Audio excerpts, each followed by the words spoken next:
All right. So, yeah, today we're here to talk about helping teens respond to difficult emotions. And my name is Annie. I work with Domestic Violence Services of Snohomish County as the North County Prevention Coordinator. And here with me, so lucky to have her, is one of my favorite people, Tanya Keenan. If you want to introduce yourself. Hi, Annie. Thank you so much. So my name's Tanya Keenan. I am a mental health clinician at Compass Health. I work through the Everett Children and Families Clinic, and I work in partnership with Cocoon House. So I work with a lot of youth in transition, youth without homes, and I've been working with Cocoon House for about 4 years now. And I've been working with homeless and at-risk youth in this general area in Western Washington for about 8 years, but overall for, doing math, 19 years. So I started out in California. So I am really happy to be here. I've loved working with Annie, so. Yeah, awesome. We're gonna have Tanya is so knowledgeable about all of this stuff. I'm so glad she was able to be here today because she has so much insight that I don't have because I was like a teenager 5 years ago. So make a great team. Yes, we do. All right, well, I guess we can get started. I love this quote, and this is Annie's quote, so I'm gonna let you read it, Annie. Okay, so from Chang Rei Lee, for no matter the shadows of an age, the picture of a young couple in love, we are told, speaks most luminously of the future, as the span of that passion makes us believe we can overleap any walls, obliterate whatever obstacles. And I wanted to start out with this quote because it does talk about how powerful young love is and young relationships, because from an outside perspective, they can seem a bit dramatic, a bit silly. You know, you might hear a lot of statements like, she's the love of my life and we're going to be together forever, or I just know he's the one. And, you know, it's sweet. It's really sweet. And I don't think that we should let that get lost on us as we're talking about teenage relationships. That's beautiful. Thank you. So I'm going to talk to you a little bit about the internal world of a teenager. So at puberty, teenagers go through an enormous amount of change, and this is probably familiar to a lot of you. There are massive hormonal changes, and as an example, testosterone in boys or assigned male at birth increases by about tenfold. It's pretty massive. Yes. And so like when I talk about hormonal changes, I'm not talking about like small incremental changes. I'm talking about massive earth-shattering changes. And I'm sure that those of you who work with teens or have teenagers at home really get this. So in addition to those kind of biological changes that are happening, there's a ton of social stress and pressure that teenagers experience. There's, you know, the pressures from their peers. There's the pressure of expectation, various expectations from different parts of their world. And then they also have to contend with the idea that in a few years or next year or whatever, they're going to have to be adults and be independent. And that is a whole lot of pressure. And so part of that transition from childhood to adulthood, part of those social stresses and pressures is the introduction of relationships. And of course, hormones also affect that. Yeah, absolutely.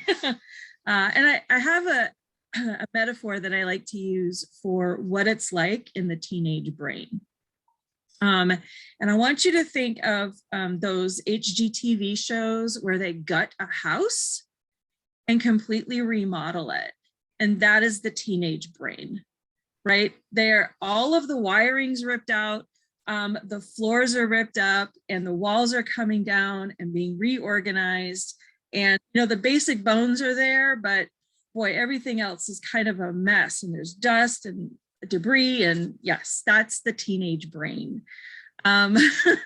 So it's a lot. And I could go on with that metaphor, but I think it's myself. Oh, that is definitely like such a good point. And like, working with teenagers, even just the crazy vast differences between a 13-year-old and a 17-year-old. My goodness, yes. They're in the same age range, but it's weird to think like, especially when in the past I've worked with like 13-year-olds they were 10 3 years ago, and that difference is huge. There's so much going on, so many different changes in school, that jump from even elementary school to middle school, of being treated like a child into starting having these responsibilities, and the social cliques that form, and then even the expectation of romantic relationships that's when that starts to come in. We're about to talk about that a little bit more.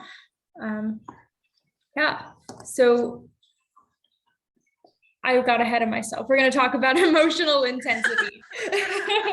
That's okay. It was a good introduction. So with all these hormonal changes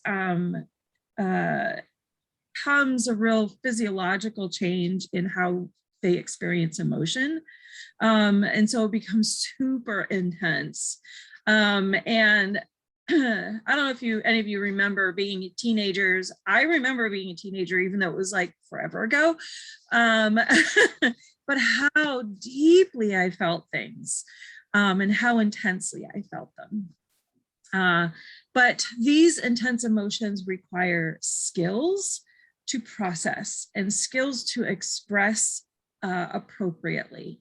And then these skills are learned through observation. They observe their entire world. They observe family, they observe their friends and how they experience, how they relate to other people. And they learn through media. And it sounds like you guys just recently had a social media webinar. So that's awesome. Like, it's super important. That's a huge influence these days. So, and then some youth also face unique challenges in learning how to handle their emotions,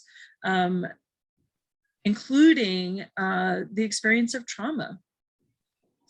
So, we can't underplay that the role that trauma can have in forming people's relationships. And we'll talk a little bit more about that later. Yeah, absolutely. And mental health struggles, youth who are neurodivergent. Yes. Youth, just like, there's so many different factors going into play, and you put that on top of these hormones and these new emotions that are so intense, and that it can just be really difficult to navigate through life like that. Yeah.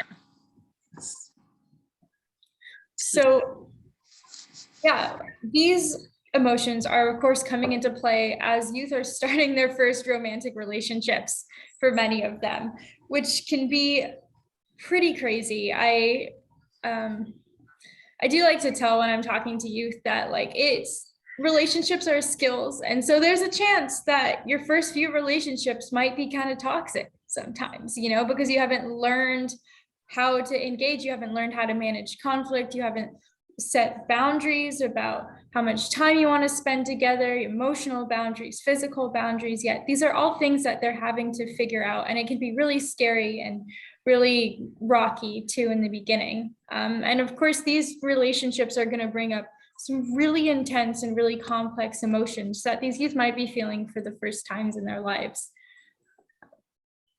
And then also, just like with how they deal with emotions, how they handle emotions in their relationships is something that they're learning from their family and that they're learning from their friends. And so they're coming from an environment where conflicts are handled with yelling or with threats, or there's not a lot of safe ways of expressing emotions. Then that's what they're gonna see as normal, and that's where they might bring that into their first relationships.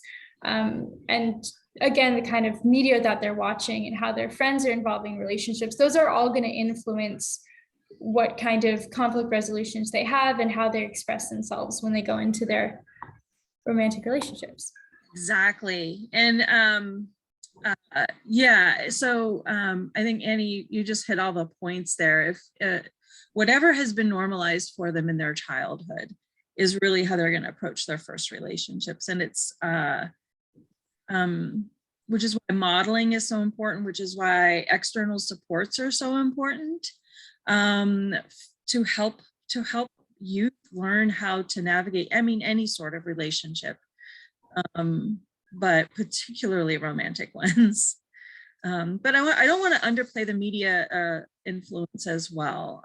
If you want to go to the next slide, Annie, I want to really bring to attention, there's something going on right now in the media, which is the divorce between Kim Kardashian and Kanye West, and the domestic violence allegations that have happened, and the domestic abuse that occurred in that relationship, that occurred in front of the world.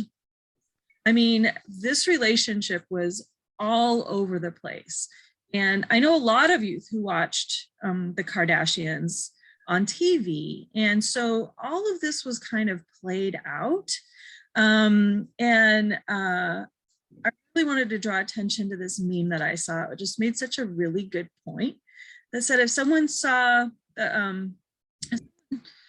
someone talk about how if Kim Kardashian, with all the money and resources in the world, can't safely and simply divorce her husband without being harassed and stalked, and it's about time we stop asking women in domestic violence situations the question, why doesn't she just leave? And here we're talking about two adults. So those hormone levels have leveled off, right? But we have a lot of really intense teenagers watching how this plays out. So have they normalized abuse that they've seen on TV that has been romanticized? And, you know, we can talk about Twilight, and there were a ton of movies in the 80s and stuff, or I think in the 90s and beyond, that romanticize behavior that is really not okay, that is really unhealthy, and crosses boundaries. So a lot of people get their ideas from these sources. And I do remember having a conversation with youth about the movie Suicide Squad, and about the really toxic relationship between Harley Quinn and Joker. One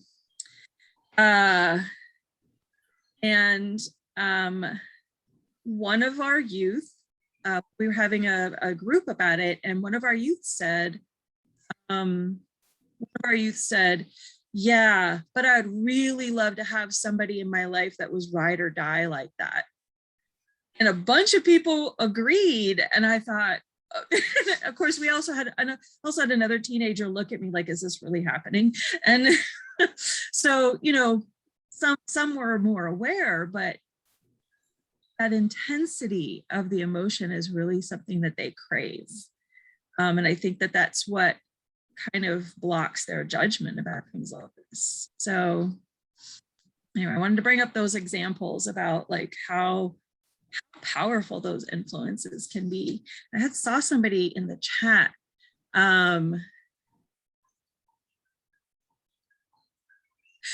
Yes. Yeah, Chris, that's a really good point. This makes the point in the chat. Where Kanye says, I ain't never seen the papers. We're not even divorced. He said, adding, that ain't no joke. My kids want their parents to stay together. I want us to be together. Yeah. So, and as youth see these kinds of things played out and said in public, in the public square, then that can be really terrifying. Absolutely. And just looking at, because really so many of these behaviors are products of people poorly managing their emotions. Like, we're going to talk about heartbreak and a divorce, especially for someone who doesn't necessarily want the relationship and can have so many hard emotions with it. But the way that it's being portrayed, or the way that, it's being handled in this relationship is not a healthy way. It's a very harmful, and it's a very scary way that he's handling these emotions, that it's for the world to see. And, we need to be condemning that. We need to be letting people know, like, no, that is not an okay way to go about a divorce. That's not an okay way to go about ending a relationship. If somebody does not want to be married to you anymore, then that is their choice, and they have a right to say that, and they have a right to not be in that relationship anymore. So on this topic, something really important in the prevention department, and we work a lot with youth talking about these topics, talking about relationships and their emotions in relationships, is that emotions are not good or bad. We never want to say, oh, you shouldn't feel angry about this. You shouldn't feel jealous. You shouldn't have anxiety in your relationship, because they're going to feel that. No one's ever stopped feeling something just because someone told them they shouldn't feel it. And so we want to make sure they know that it's okay to have those feelings.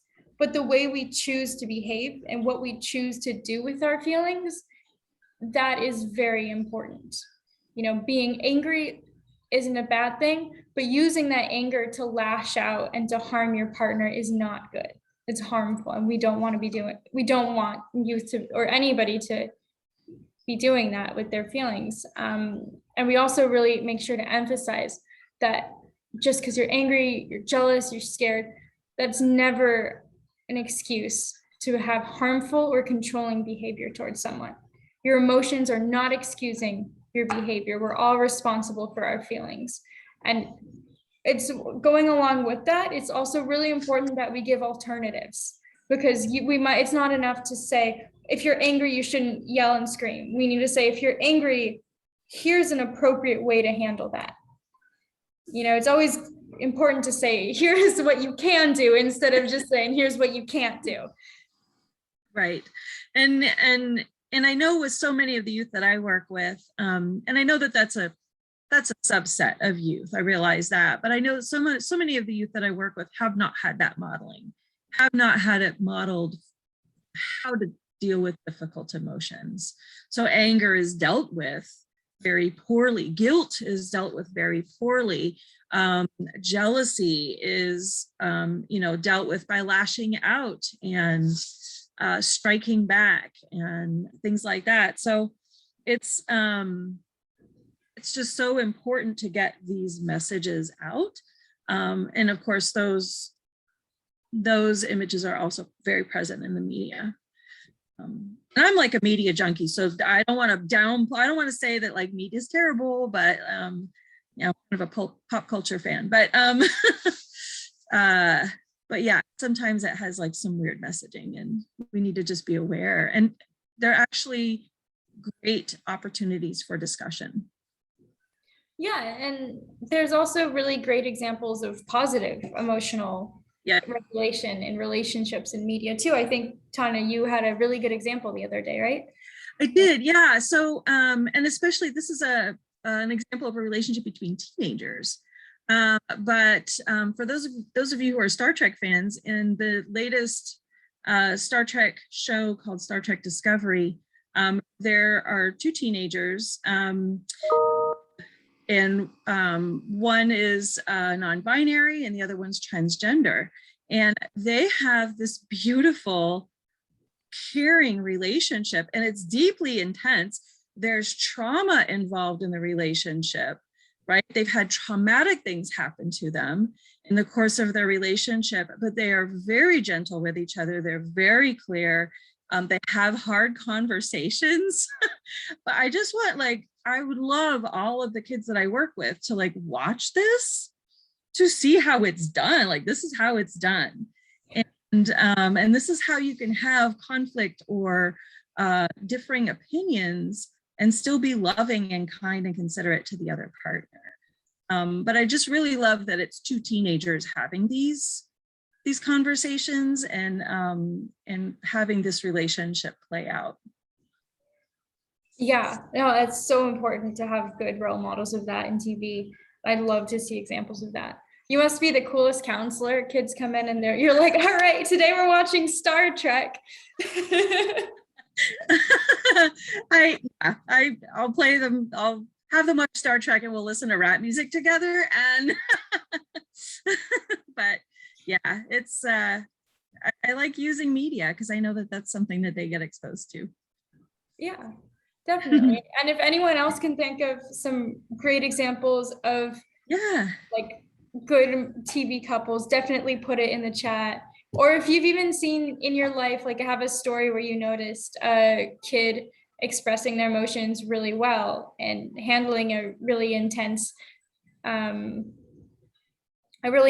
like conflict well, or intense emotions well, love to hear some stories about that too. Yeah, So, absolutely. yeah. Oh, go ahead. Oh, so this is something that Tanya and I actually came up with together when we were doing a joint thing at Cocoon House, the challenging emotions chart. And I think it's cool because it's both challenging emotions because they're difficult, and challenging them in like the verb sort of sense. Like, Right, yeah. yeah. I wasn't sure how to put that right. But so the way it works is you take emotion that comes up in a relationship, and then what are some toxic behaviors that this emotion might like encourage people to do, or that it might influence. And then what are some healthy ways that that same emotion could be expressed in a relationship? So we're going to start off with an example, guilty. All right, so we're starting off with guilty, and what we could do is look first at the toxic ways we have either seen guiltiness or guilt played out or handled in a relationship from wherever, from family, from people's behavior that we know, from TV and media. And so we came up with a few options for toxic behavior. And we came up with denial of wrongdoing, right? No, it wasn't me. Shifting blame, right? So this idea of shifting the blame to the other person, right? You made me do this, right? And Annie, you came up with a really good one, which we called manipulative appeasement. Bit of a mouthful, but you explained it really well. If you want. Yeah, it's I'm sure there's a better word, it just wasn't coming to our heads, but where you apologize so much and make such a big deal out of it, and have how guilty that you feel that the other person ends up going, whoa, whoa, whoa, hold on, it's not that big of a deal, I'm not actually that upset about it, it's okay. And it kind of is a way to get around really dealing with the issue by causing guilt for the other person about your own guilty feelings. And the other one is lying to hide your mistake, trying to cover up what you did so they don't find out about it. Someone said guilt bombing, and it's a great one. That's a great term. That's a new term. But yeah, and these are all, behaviors that are not good ways of handling guilt in a relationship, but they also make sense depending on where somebody's coming from. If they come from a family where if they make a mistake, they get in trouble and somebody gets very, very upset with them, and there's a very scary reaction to that, then when they go into their relationships, they're going to not really know how to handle that guilt. They're not going to really know how to take accountability for that because of those past experiences. They haven't had that opportunity to grow into doing that. Right. And we can't understate the importance of understanding generational trauma in this context, because people can be learning, young folks can be learning so much from previous generations, and the generational patterns, generational trauma can just continue to affect how people behave. And if you, I'll give you another media example. One that is pretty recent, and that's Encanto, which is Disney's Encanto, which is all about generational trauma. And how, if you look at the way everybody handles conflict and upsetting emotions in the film, it really all comes from this traumatic origin. So for those of you who haven't seen it, I strongly encourage you to do so. It's there's a lot of people in the therapeutic community who are talking about this movie. I haven't seen it yet, but I'll definitely check it out. Maybe we'll get some more good clips for our future presentations on media. So yeah, those are some toxic ways that it might be shown. And then we also have some healthy ways. So if you're feeling guilty in a relationship, say you made a mistake, made a joke that hurt somebody's feelings a lot more than it was meant to, and you can tell, some healthy ways of dealing that would be remorse, expressing, oh, I'm sorry, and showing them that you feel bad about it.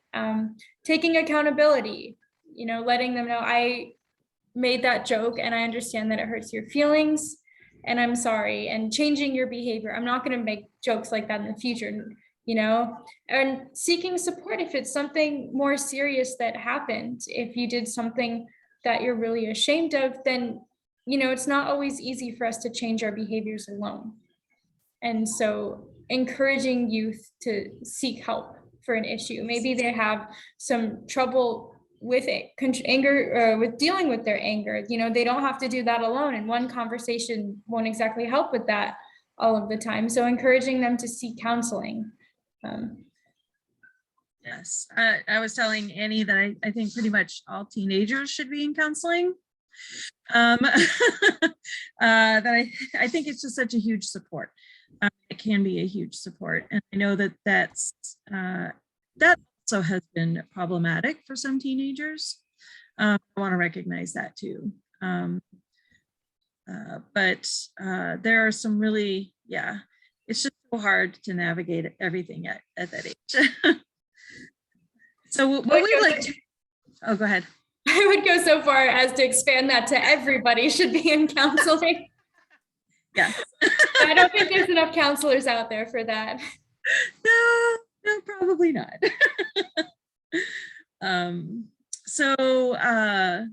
What we'd like to do now is invite everyone to participate in some of in engaging in some of these charts. And so we've already done guilt, but now we're going to talk about anger and how to handle anger. So we would love to have you just brainstorm into the chat.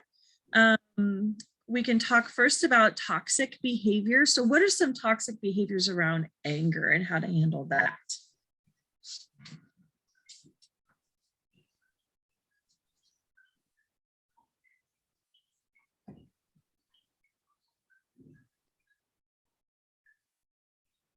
Okay, we have yelling and screaming.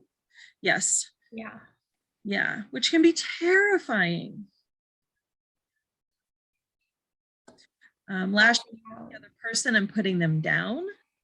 Yes, so yep, throwing things and physical violence. Yeah, it's all coming in. Name calling. So we have physical reactions. We have emotional abusive reactions, name calling.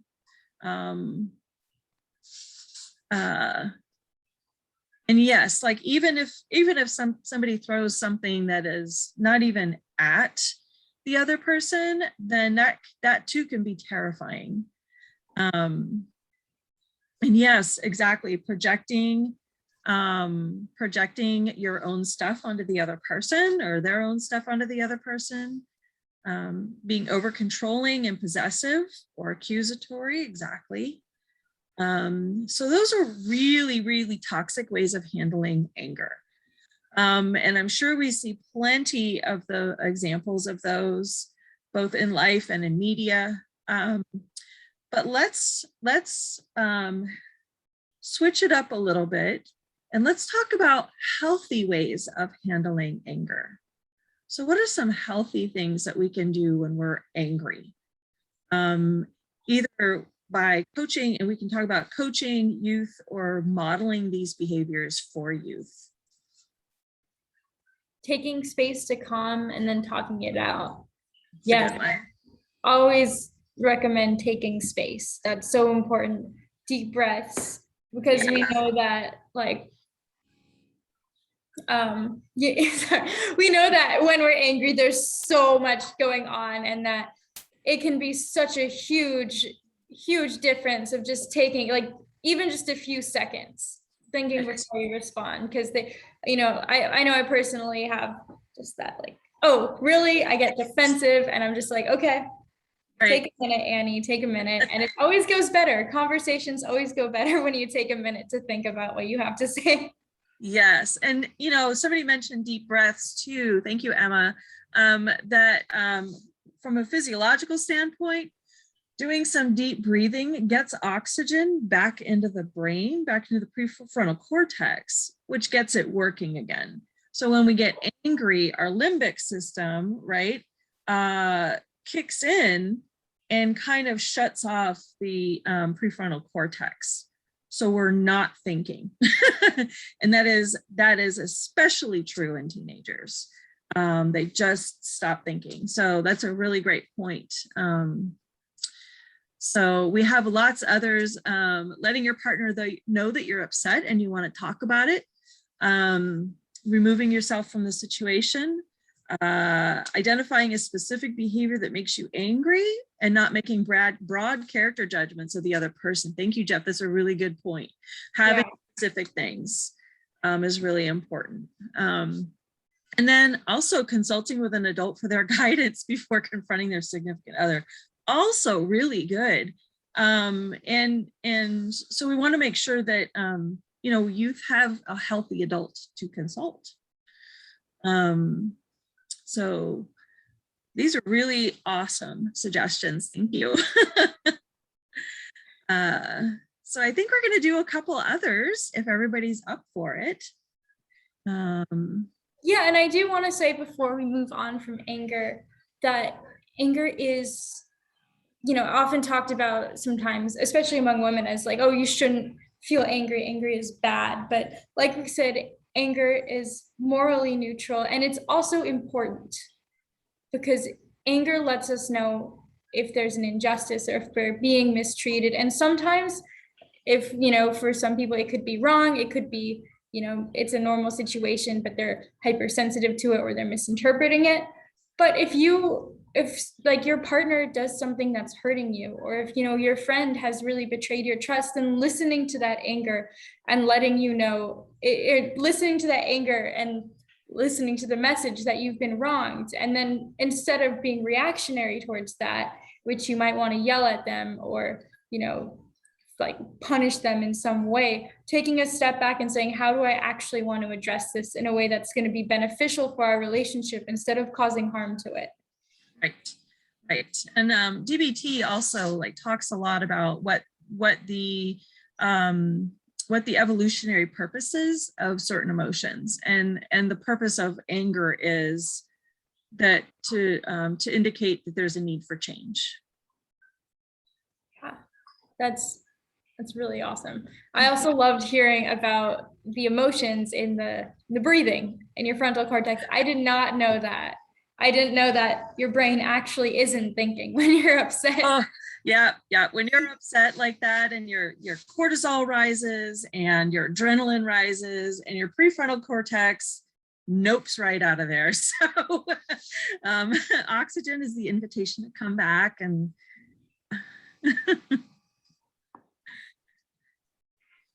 oh, good. Jealousy. This is a great one. Yeah, jealousy is a great one. And it's something that we talk a lot about when we talk about dating violence, because jealousy is really a common thing in abusive relationships. Yes. And, you know, it's a common thing in relationships, especially in new relationships when, you know, youth don't have they haven't developed their own personal boundaries, much less figured out how those boundaries intersect with their partner's boundaries. And so, and then we also have a lot of other things coming out, like, you know, we have, I actually know a lot of youth who are talking about being polyamorous, which is fine.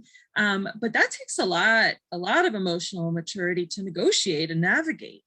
So it's, you know, and I also see some of those youth experiencing an enormous amount of jealousy. And so, you know, we have to really encourage the youth that we work with, or the youth that we know, that like jealousy is a normal experience, and it feels like a boundary being crossed, right? But there are different ways to handle it. So, yeah, Susanna is already doing this. This is great. Susanna says, getting mad at the partner for talking to another person and accusing them of flirting, right? So whether or not the partner is actually flirting, just talking to another person can really inspire jealousy, and then comes the accusations. So that's really toxic behavior. Oh, Emma, social media. Do you mean like going on to social media with with accusations, or can you? Okay. So yeah. So yes, airing your stuff out on social media is a thing that happens quite a bit, and that can just cascade in its damage. You know, damage to lots of different relationships, and accusations upon accusations. So yeah, like not handling it, and that's a passive aggressive way of handling it, right? Going on social media to talk about it instead of really just talking to your partner, which is the assertive way of doing it. Yeah, and I noticed Susanna wrote giving your partner the silent treatment because they're jealous of them going out with their girlfriends or friends in general. And I think that's something really important, is that jealousy in a relationship isn't just about other romantic people. It's not just thinking, oh, they're going to cheat on me or they're going to leave me for someone else. It's also, they're not giving me as much attention as I want. Like they would thinking, you know, oh, they'd rather spend time with their friends than me. They care about their friends more than me, which is why it's so important that we talk about healthy balances, where you have the right to spend time with your friends. You have the right to do your hobbies, to do your schoolwork, to have a complete full life outside of your partner. And they have their own right to do that too. Your relationship does not entitle you to all of their time and all of their energy. Right. And that's what, you know, that was the much easier way of talking about the boundaries that I mentioned earlier, that, you know, like youth need to figure out what their own boundaries are, and then figure out how it's going to interact with someone else's. And somebody else's boundaries might include their friends. Whereas, you know, one youth may not have, you know, that may not include that. So what are some healthy behaviors around jealousy? What are healthy ways of handling jealousy?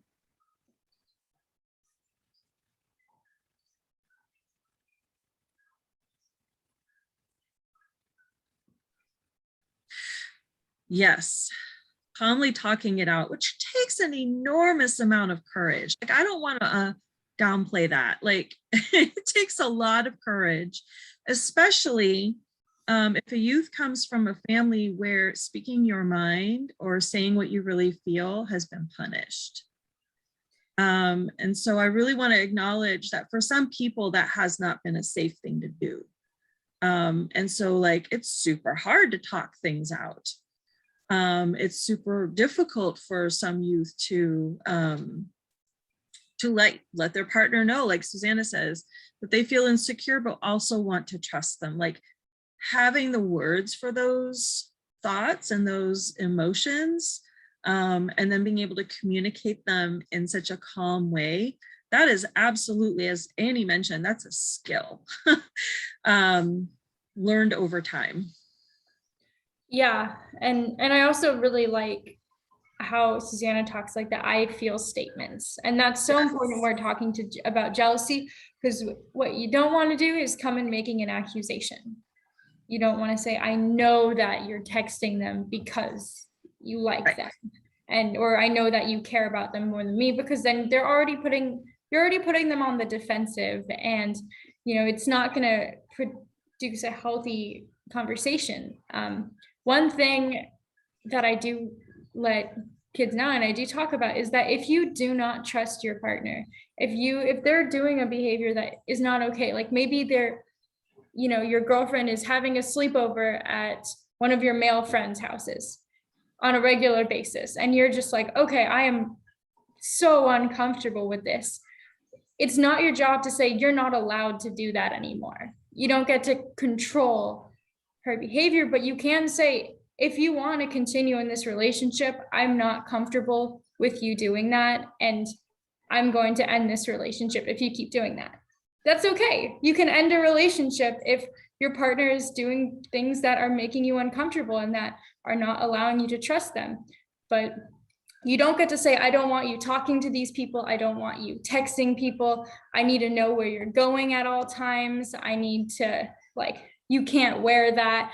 And that's a point where it gets so easy for jealousy to be used as a justification for controlling behaviors, when it might not even be about jealousy at all. At that point, it might just be about control. Right. We have a really good comment here about realizing past relationships where cheating may have occurred should not be projected onto the current relationship. So bringing up old stuff and projecting it onto what's under the new relationship, you're right, is a huge thing. Like, we should absolutely learn from our mistakes. And that's again, that's a skill.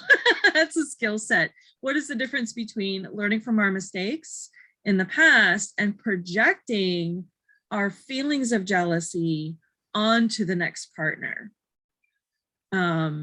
That's a real difficult balance. And that's a balance that a lot of adults can't manage, much less a teenager in the midst of, hormonal whirlwinds.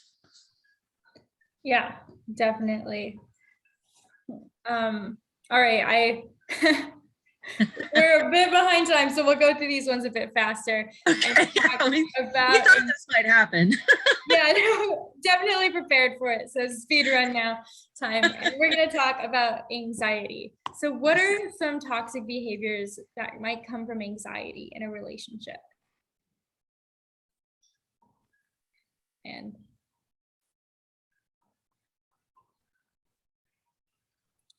the need for control. Nice. Yes.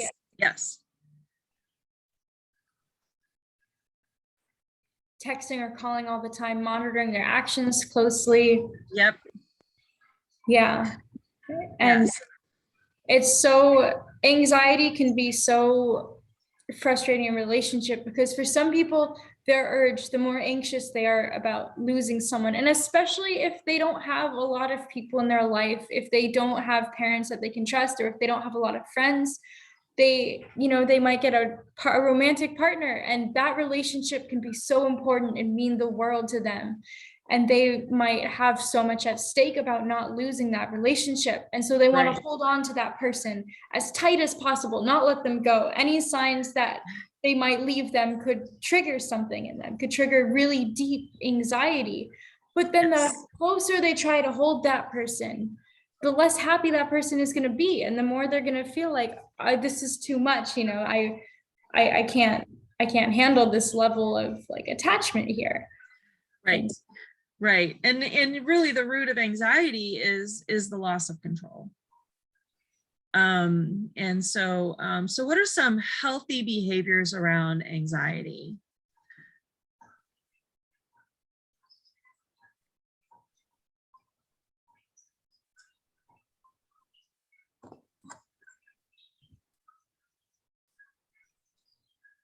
And while we're waiting, really quick, another unhealthy or another toxic thing could be. Sorry, I can't deal with silence apparently. Okay. Is that, some people might push their partner away if they're anxious because they don't want to lose them. And so there's that, well, you're going to leave me anyways, so I'm just going to push you away so you can't hurt me. And that can be Yeah, really the preemptive strike. yeah. Yeah. Yeah. So we have talking with a counselor and honest conversations. Yep. And exercise. Yeah. Exercise, yeah. That takes the physical energy out of it, right?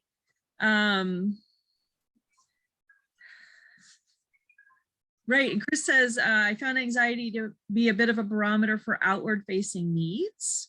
Showing vulnerability in a relationship. That's very courageous. Cultivating hobbies and interests outside the relationship. Yep.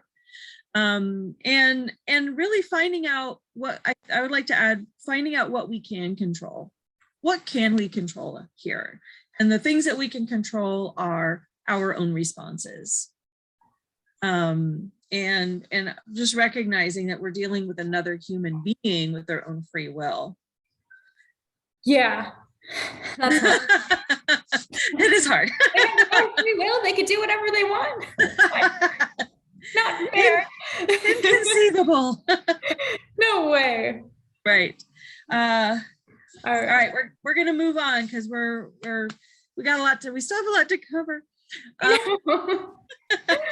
So we're going to talk about love, and you would think that love would not be a challenging emotion, but it's also probably the most challenging emotion, or one of the most challenging emotions.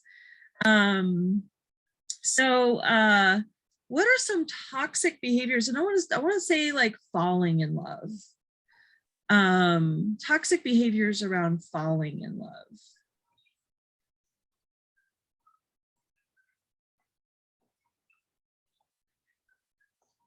I will start out, I'll do a seed one. One of the things that I see a lot with the youth that I work with is, the lack of boundaries, where like they are on the phone with each other all the time. They go to sleep with their video cameras on so they can watch each other fall asleep. They're on the phone constantly, 24/7 with this other person. And that's not a health. I mean, there's no boundaries there. Yeah, no, definitely. And it reminds you someone's writing codependency in there, loss of self. Yep. And I love Susanna. Susanna, you've gotten so many great answers. I don't mean to keep calling you out here, but thinking and saying you're the only one for me and I can't live without your love. I think everyone says that in their first relationship, maybe. I don't know, but at least in their first few, because it's so like, oh, wow, I finally found someone who cares about me and we've got this great thing going on. And then love bombing, yep. Yeah. Oh, love bombing is a huge one. And then moving too fast in a relationship. Of just, you have such strong feelings of love for this person and you're thinking like, wow, this is great. You're, like, we've been together for 2 weeks. Let's make it official and let's tell everybody and let's plan the rest of our lives together, which can be harmless sometimes, it could be sweet, but if the other person isn't necessarily returning those feelings yet, it could be really overwhelming and a little bit scary for them too. Yeah. I'm going to bring up Encanto again because I'm obsessed, but there's a great scene at the very end where this one character has been pining away for another character and has been largely ignored, and he finally acknowledges that like, oh, here's this wonderful person, and then moments later he's like, let's get married, and she who's been pining for him is like, slow down. So it was a really nice way of showing like, wait, no, we can have boundaries around this, like, and take our time. So glad that's in a kids movie too. Okay, we have a little bit more to get by, so really quick, throw out some what are some toxic and some healthy, you could write like toxic colon, I think is what it's called. Yep, Semicolon? Yeah, Yep. toxic colon behavior, healthy colon behavior. Yeah, so a toxic one was having sex with someone when you're too young in hopes that they love you. I think that was for the last slide, but yes, Oh, I think that yeah. that is a really good point. Again, I'm going to call out media. Media, the sex is a shorthand for falling in love and for the process of love. But I think a lot of people get it confused. You know, if you can't recognize that it's shorthand, then it can be very confusing to watch. So yeah, that's a really, really good point. Yeah, definitely. All right, so hurt and heartbreak, which is prevalent. Some toxic and or healthy behaviors, you can just throw them out there. One toxic behavior is refusing to accept the end of a relationship. Right. And we just saw that play out, right? Yeah. With the example that Chris posted. Right. And Right, destruction of property. Yeah. Or destruction of reputation, I will add to that. Oh yeah. Yeah, like if you hurt me, I will ruin you, you know, kind of a thing. Yeah, retaliation. Going on social media. Yep. Again, yep. Social media is a huge tool for that, a potential tool for that. And what about some healthy ones of dealing with heartbreak or hurt? Yep, self-harm is another toxic one, where that frustration and grief, really, because that grief is at the heart of that, is turned inward. I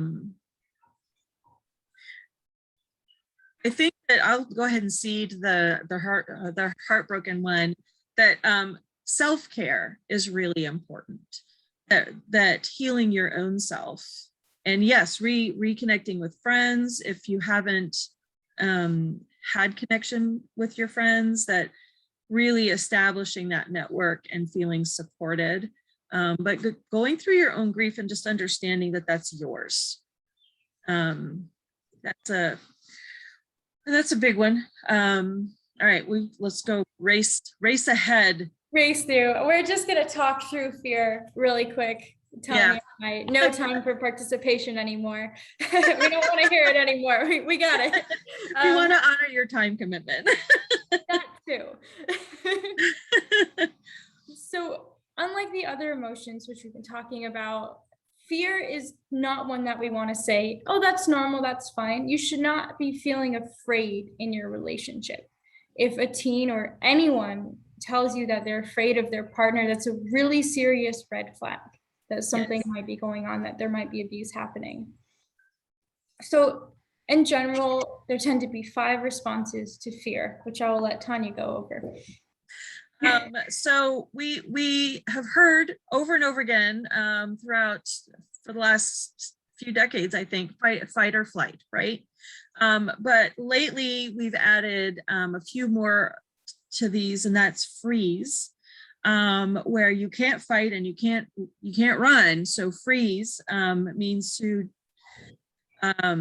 just exactly that. And then fawn, which is also known as appease, right? So to please the other person so that they won't hurt you. And then the last one is dissociate. And that is when you kind of just check out, right? And honestly, we'll talk about the animal world for a second. In the predator-prey experience, they've shown that when a prey animal is hunted, that just as they are being brought down, they dissociate. And they just kind of like relax. It's almost like accepting the fate of what's happening, accepting the inevitability of what's happening. And they just kind of already go away in their minds. And we can't verify that for sure, but that's what the observations are looking at. There's this almost resignation. And so we really want to, we've seen that a lot with trafficked youth. And I've worked a bit with trafficked youth as well. And so there's this dissociation that happens where like, I can't, this feeling is too overwhelming and I'm just going to put myself over here. And just let the inevitability of what's happening happen. So that's what we mean by dissociate. And any of these are red flags, right? I just really want to emphasize that. And I think we're going to go ahead and move to, if you hear about any of these red flags, or if anybody experiences these red flags that you know, that particularly our young people who don't have as many resources as adults, that it's important to get them some support. If a teen particularly reveals that they're afraid of their partner. And absolutely letting them know that it's not okay. That in a healthy relationship, you should never be scared. And if another thing to do is giving them resources. If they come and talk to you saying like, I'm afraid of my partner when he gets upset, then the National Teen Dating Violence Hotline is a really good resource. I have the number right there. And loveisrespect.org is another really good resource that has information about teen relationships.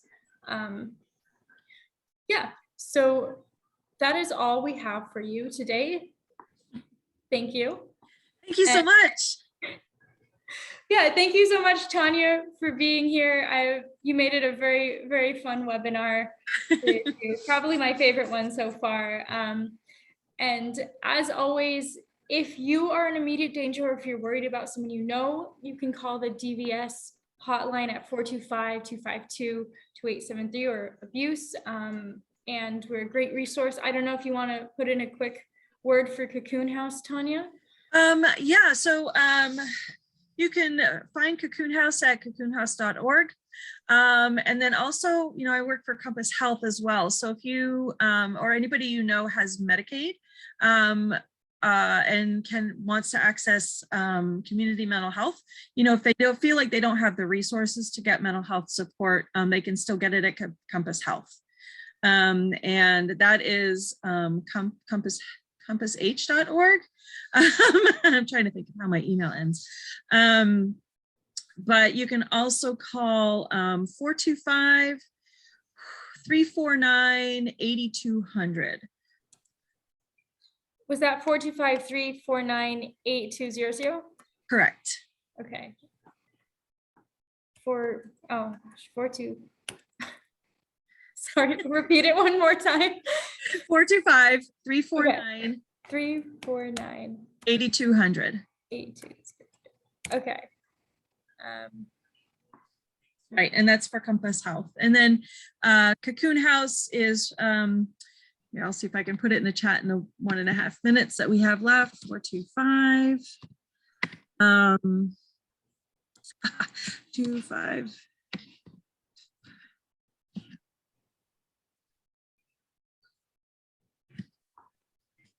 I think that's it.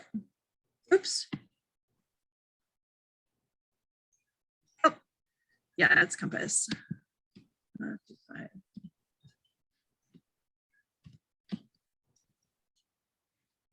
There we go. And there's a menu that you would listen to. There are advocates for youth at Cocoon House as well. And there are also housing programs and things that can help. So there are a lot of resources at Cocoon. Sorry, I get them confused all the time. So I have a foot in both worlds. But thanks everyone for joining us. And thank you, Annie.